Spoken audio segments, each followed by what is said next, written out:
So we'll continue talking about nonlinear scalar conservation laws and focus in this lecture on rarefaction waves and what form a rarefaction wave has, how we can calculate how the solution varies through a rarefaction wave, and then also look at the fact that weak solutions of conservation laws aren't always unique, and that sometimes you have to figure out what's the correct weak solution, in particular when there should be a rarefaction wave, and start talking about the admissibility criteria, or sometimes called entropy conditions, that allow us to choose the correct solution. So if you recall from the previous lecture, there are various ways to define a weak solution of a conservation law. And one way is to look at the integral form of the conservation law, which is how we originally derived it. And from this form, in the last lecture, we looked at deriving the Rankine-Hugoniot jump condition that's satisfied across a shock wave by assuming that if we have a shock wave that's propagating at some speed in the xt plane, then if we sort of zoom in on this shock wave over a very small rectangle where essentially the states are constant q left on one side and q right on the other side, and apply this conservation law at the four edges of this rectangle, then we can figure out what speed s this shock wave has to be moving at in order to maintain conservation. And what we came up with was this Rankine-Hugoniot jump condition that's quite general, even for nonlinear systems of equations. It says that the jump in the flux across the shock has to be related to the jump in q across the shock, by this relation where s is the scalar wave speed. And in the case of a scalar conservation law, the jump in q and jump in f are also scalars, and so we can just divide one by the other, and we get this expression for the speed. And any jump between any states ql and qr satisfies these jump conditions if it's propagating at the speed s that's given by this Rankine-Hugoniot jump condition. It's more complicated, as I mentioned, in the case of systems, and we'll look at that in more detail later.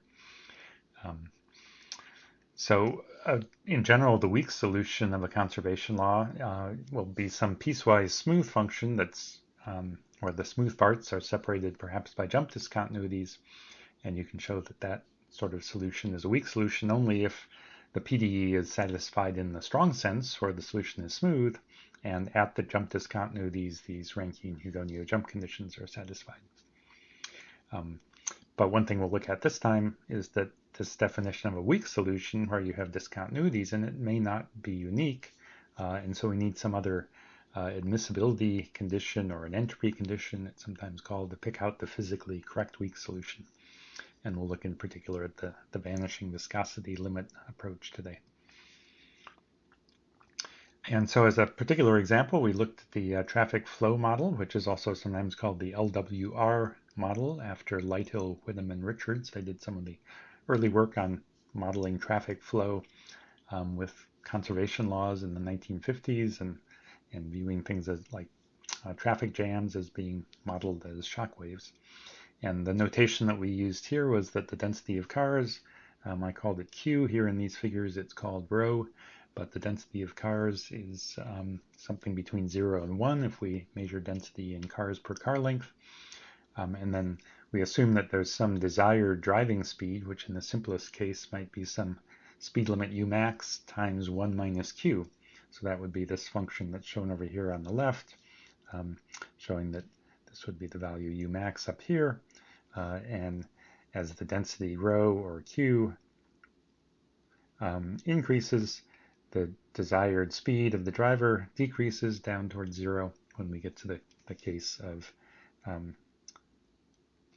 q equals 1, which is bumper-to-bumper traffic.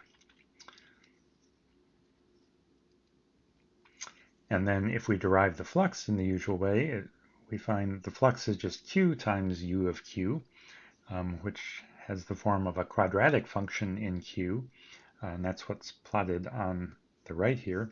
This is f of q, for the case where u max is equal to 1. And the maximum value of this function is, in general, attained here is 1/4 times the the value of Umax more generally. So this function f is a quadratic function that is shaped like this. And the characteristic speed, f prime of q, is the derivative of f with respect to q. If we rewrite the equation in quasi-linear form, qt plus f prime of q times qx equals 0, then it's the speed that's the characteristic speed, and you can easily compute that to be Umax times 1 minus 2q. And notice that f prime of q can be either positive or negative. It ranges between minus Umax and Umax. Again, that's the slope of this curve at any point. So over here it's positive, but over here that slope is negative. Right in the middle, the slope is 0. And so that the derivative f prime is the speed of characteristics would move in the xt plane. You can think of that as sort of the speed at which information or waves propagate through traffic. So that can be negative even if all the cars are moving with positive velocity. Those figures I just showed you actually came out of one of the chapters of the Riemann problems in Jupyter Solutions book. You can view that chapter online here, or if you go to this link up above, you can find the link to the GitHub repository where the notebooks are. There's also a notebook on non-convex scalar problems, which we'll talk about later. That's a little more complicated than the convex case, like a quadratic that we'll be looking at right now. But some of the animations and discussion in that notebook might also help you sort of understand the convex case as well. So the idea of convexity is really important here.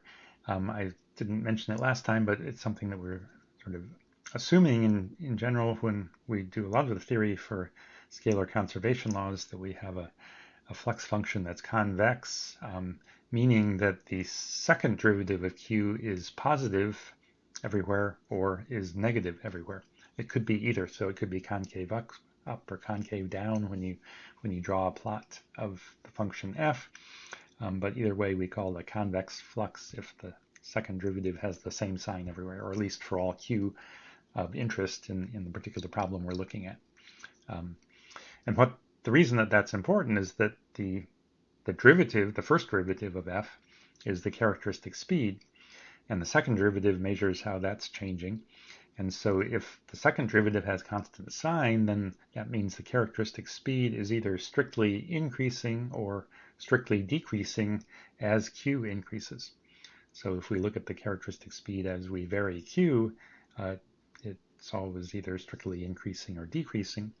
And as a consequence, if we look at a Riemann problem between a left state QL and a right state QR, as we move from QL to QR through the values of q in between, the characteristic speed would be either monotonically increasing or monotonically decreasing. It doesn't matter which in terms of the theory. As long as one of those is true, then it turns out that the solution of the Riemann problem consists of just a single shock or a single rarefaction wave.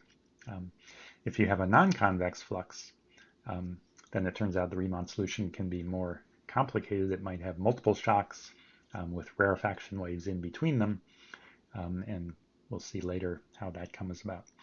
But for now, we'll stick to the case where the flux is convex, at least between the states QL and QR, for example, if we're solving a Riemann problem, so that in that case, the Riemann solution has this simple form. There's also a generalization to systems of equations that we'll look at later, where the notion of convexity for a scalar gets carried over to something called a genuinely nonlinear problem.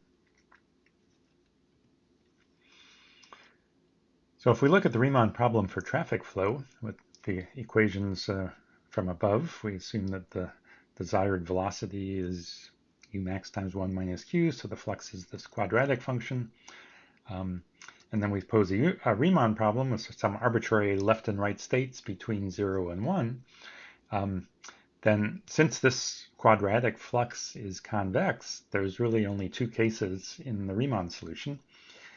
In the case when q left is less than qr, that means that f prime of ql is greater than f prime of qr, because remember this flux function is a quadratic that's shaped like this. So f prime is monotonically decreasing as q increases. And so in that case, it turns out that we expect a shock wave in the solution. On the other hand, if QL is greater than QR, then f prime of QL will be less than f prime of QR, and that means that we'll expect a rarefaction wave in the solution, as we'll see on the next few slides.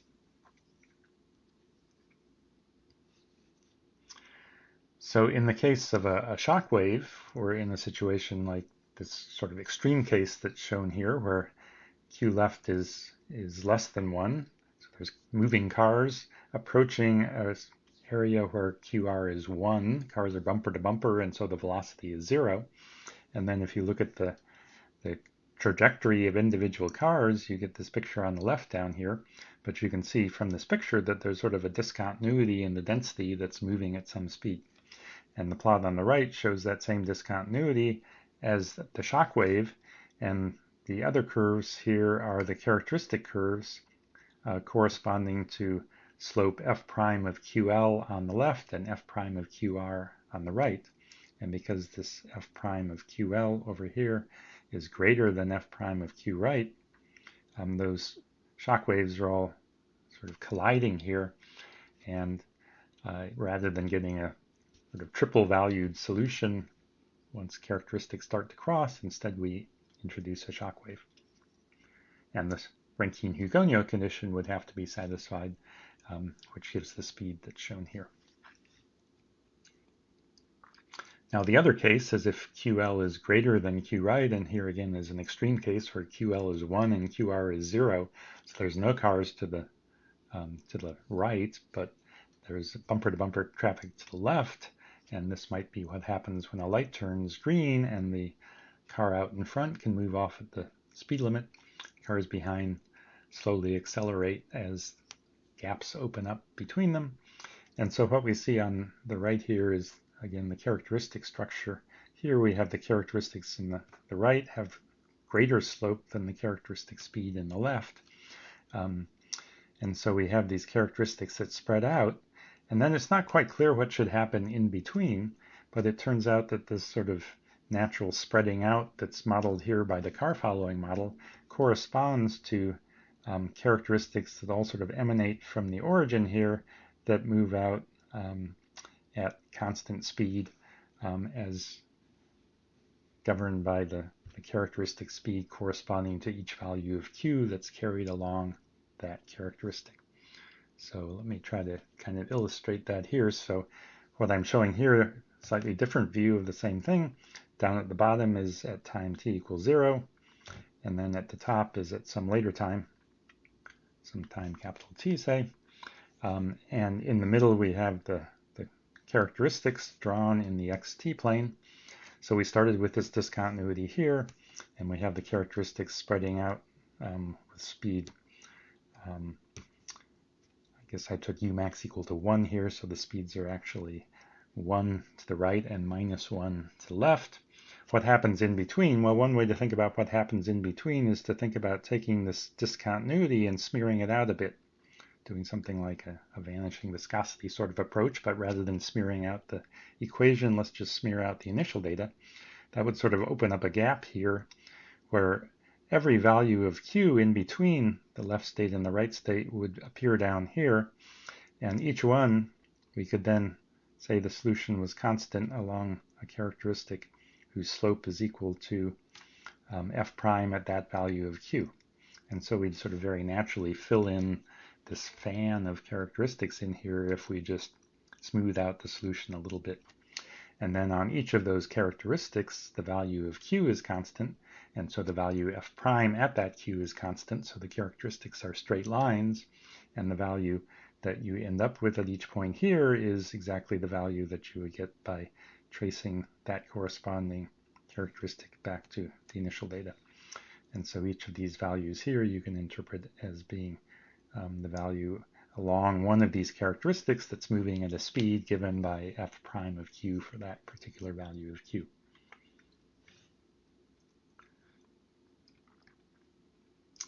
So we can actually try to figure out what that function looks like. I drew it as a linear function that connects the left state and the right state up at the top. It's not clear, though, exactly what shape that should have. It turns out it is a linear function because of the fact that we started with a quadratic flux, and when you differentiate that, you get a linear function.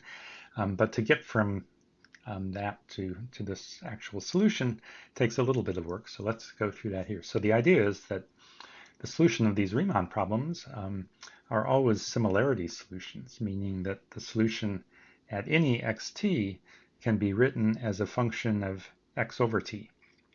And that's what we saw in the previous figure, that the solution is constant on rays from the origin.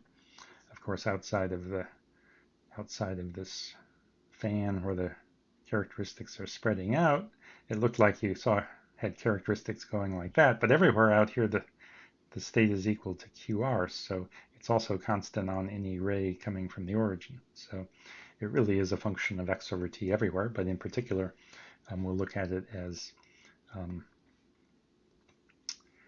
being equal to QL to the left of this leftmost characteristic, and the leftmost characteristic is the one which is moving with speed x over t equals f prime at q left. So that for x over t less than that, we have the state QL, and then there's the right going characteristic moving with speed f prime of QR, and to the right of that, it's just equal to QR. And then the interesting question is what goes on in between, where we saw this linear variation in the solution. And what I claim is that no matter what conservation law we're looking at, the variation in between will be a function of x over t. It might not always be a linear function, but it's some function of x over t. And we can write the solution for a convex f in this form whenever we're in a situation where f prime of q left is less than f prime of q right, so that those two characteristic speeds are actually spreading apart, and we can put this sort of fan in between them. So how do we determine this function q tilde that's a function of x over t? And I'll sometimes call x over t xi here. So the idea is that q of xt is this q tilde of x over t. So we can, if we make that assumption, then we can calculate dq dt, which will be minus x over t squared times the derivative of q tilde with respect to this variable xi. So we have a function of a single variable here. So q tilde prime means differentiate it with respect to that variable, and then we evaluate it at x over t, and that gives us qt. Similarly, to calculate the x derivative, it'll be just 1 over t times the derivative q tilde prime of x over t. And so then if we take the quasi-linear form of the differential equation and just plug in what we just derived for qt and for qx, and then also for f prime of q of x of t, we use the fact that q of x of t is q tilde of x over t, and we get this equation here. And then if you just cancel out the 1 over t and this q tilde prime of x over t, which is the same here and here, so you can cancel those out, then we're reduced to just this equation, which involves just x over t. And we can rewrite that as saying that f prime at q tilde of xi has to equal xi, where we use xi for x over t. So that gives us a differential equation that has to be satisfied by this function q tilde of xi. It's kind of implicitly hidden in here inside the derivative of f. So to actually solve for q tilde of t, you have to figure out what f prime is for the particular conservation law you're looking at, then plug q tilde of xi into that f prime. That gives you some function that implicitly relates q tilde of xi to xi, and then you solve that for what is q tilde. So it's a lot easier to go through this for a particular example. And if we take the traffic flow case, and again I'll take u max equals 1 just so the formulas simplify, then so f of q is just this quadratic q times 1 minus q, the derivative is 1 minus 2q, and so if we plug q tilde of c into this f prime function, that gives us 1 minus 2 times q tilde of c equals c. That was the equation we had to solve here. This equation here reduces to this. And in this case, since the derivative was linear, it's very easy to solve for what q tilde of c is. It turns out to be 1/2 1 minus c.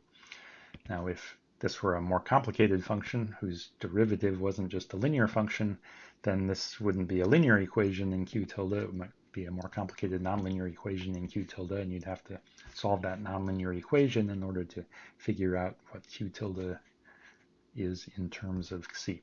But for the linear case, it's quite simple. And so if we then just kind of plug that into the Riemann solution, the general Riemann solution that we were looking at initially, that tells us this function in here. So this function q of xt is q left to the left of some characteristic, and then it's this function, and then it's q right. And this function here is linear in x at any particular t. As t grows, this spreads out further and further, and the slope decreases. So at a later time, it has a smaller slope, but it's always a linear function of t. And again, that's because the f we started with was quadratic.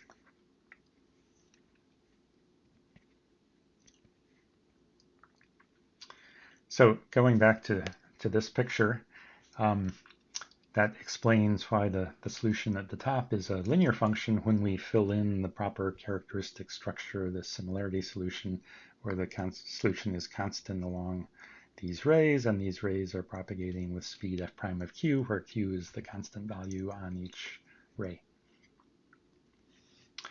But it turns out this isn't the only solution of this Riemann problem. It's kind of the one that comes out of the, or it seems to agree with the car following model, and it's the physically correct one.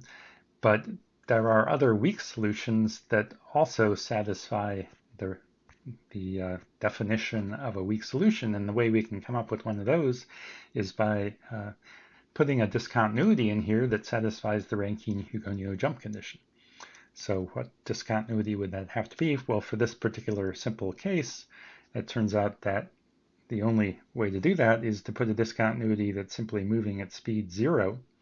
And the reason for that is because if we look at f of the left state, which is 1, that turns out to be 0, since f of q was q times 1 minus q. But also if we look at the right state, which is 0 here, f of 0 is also equal to 0. So when we use the jump in f divided by the jump in q to calculate the shock speed based on the Rankine-Hugoniot condition, we get 0 minus 0 in the numerator, and so the shock speed is 0. And so rather than having the spreading of waves, spreading of the rarefaction wave as we expect, we could also just look at a discontinuity that stays stationary and never moves for this particular data, and that would also be a weak solution of the conservation law. It satisfies the Rankine-Hugoniot condition. The PDE is satisfied in the strong sense over here, where everything is constant. Qt plus f of qx is identically 0 everywhere where the solution is constant. So that is a weak solution of the conservation law. If we'd taken different left and right states, we could do something similar, except that we might get a non-zero shock speed if we took the left and right state to be not symmetric about a half.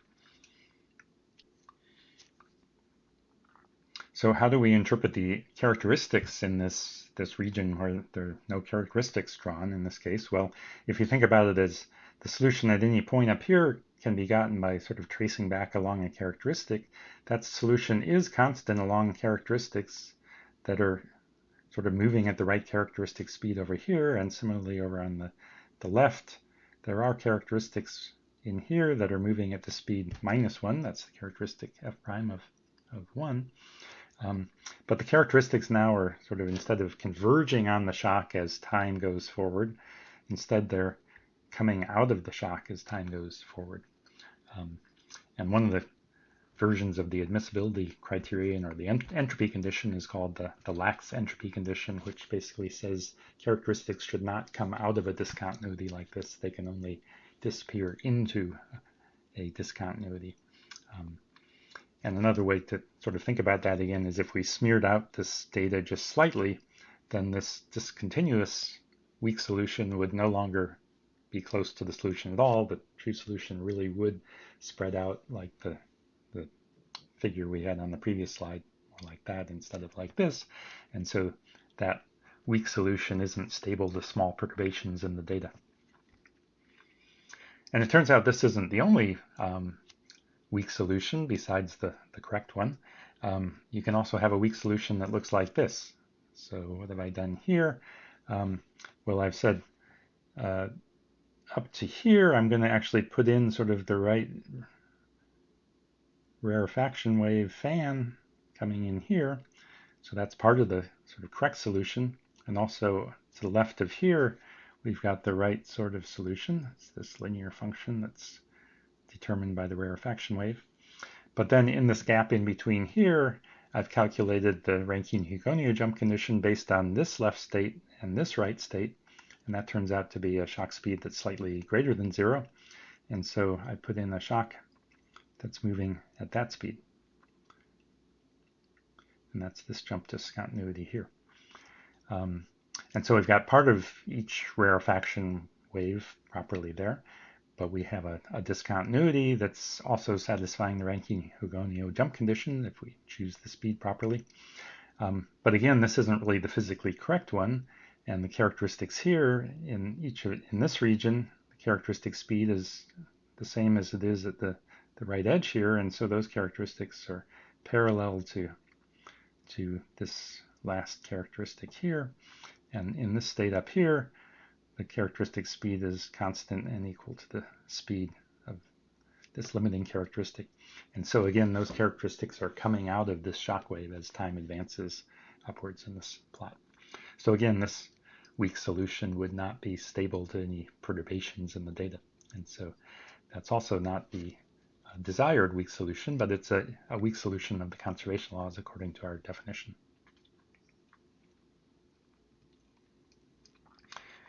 Well, here's a kind of another way to look at things. This time, let's look at Berger's equation, which is the flux is 1/2 u squared. So this is also a convex flux, but notice that this flux function is convex in the other direction. It has f double prime positive everywhere rather than f double prime negative everywhere, as we had for the q times 1 minus q, which was the flux for the traffic flow. And so that means that f prime is increasing as we move to the right. F prime is negative over here and then increases as we move to the right. And so the situation in which we expect a rarefaction wave in this case is if u left is less than u right. So for example, u left equals 1 and u left equals 2. And so down at the bottom, I've drawn the initial data in blue at time t equals 0, and the desired rarefaction wave in black at some later time. And in this case, again, the rarefaction wave turns out to be linear because, again, our flux function is quadratic. So if you go through the same procedure, you can solve for what the form of the rarefaction wave is.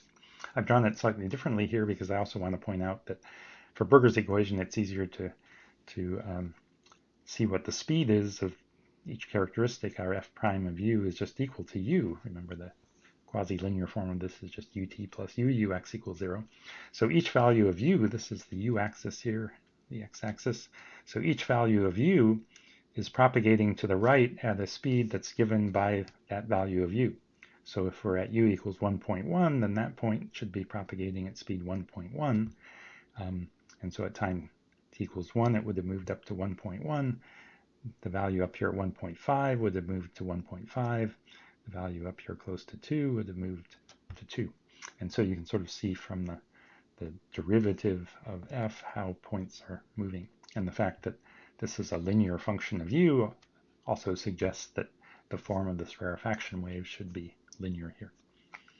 But again, there's a Rankine-Hugoniot speed, 1/2 ul plus ur, that comes out of this particular flux function. And instead of having the correct rarefaction wave, we could instead define a weak solution that simply has this initial discontinuity propagating at that speed. So here's the entropy violating weak solution, as it's often called, a weak solution that doesn't satisfy this lax entropy condition. So in this case, the entire discontinuity is moving with speed 1/2 UL plus UR, which in this case is 1.5. And that's a weak solution of the conservation law, since it satisfies the Rankine-Hugoniot conditions. And it's conservative. It's the total mass under that is changing at the right rate. In fact, if we sort of toggle back and forth between these, you can see it has the same area under it. It's just discontinuity rather than being smoothed out. And again, as in the traffic flow case, this isn't the only entropy violating weak solution. There's other ones like this, for example, where I've used the characteristic speed to advect these points. So that's part of the correct rarefaction wave. But then I took this jump from here to here, and I propagated it with the Rankine-Hugoniot condition corresponding to state UL being 1 and state UR being 1.4 or something. And so that gave a speed that was maybe 1.2, which is where that shock ends up. But again, that is a weak solution of the conservation law. And if you compare all of these, they all have the same area under them, and they all satisfy the conservation law in strong form where things are smooth, and they satisfy this Rankine-Hugoniot jump condition. And I could have put that jump anywhere here.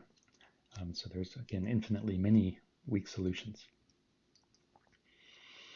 Okay, so how do we pick out the right one? Well, I've mentioned a couple of different approaches. So one is this vanishing viscosity solution. Actually, I also mentioned just smearing out the initial data a little bit and see what happens. But another way to think about it is to take the discontinuous initial data, but smear out the equation a bit, or add a small viscous term, and look at what happens then as the viscosity vanishes. Does it converge to something that has a discontinuity or not? And if it does converge to something with discontinuity, then that's typically the case where there should be a shock wave. Or there's this lax entropy condition, as I mentioned, that at least for the case of scalar conservation laws, it amounts to saying that if you have a discontinuity in your solution and it's propagating with some speed s, then it's only an admissible solution if the characteristic velocity to the left is greater than s and the characteristic velocity to the right is less than s, so that if this is the x over t equals s shock trajectory, then on the left the characteristics are going into the shock, and on the right the characteristics are also going into the shock. So it would be an admissible discontinuity, but if they're spreading away from the discontinuity, then that does not satisfy this lax entropy condition.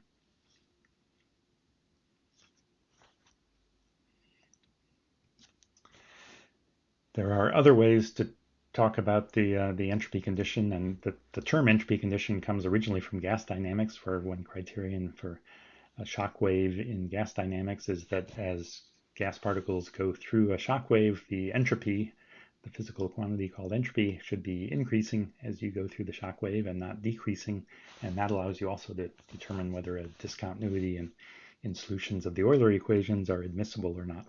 And then that idea has been sort of generalized to define more general entropy functions that we'll talk about in the next lecture, that give another way to kind of get a handle on these conditions mathematically, that can also often be used to actually prove that some numerical methods converge to entropy satisfying solutions as you refine the grid.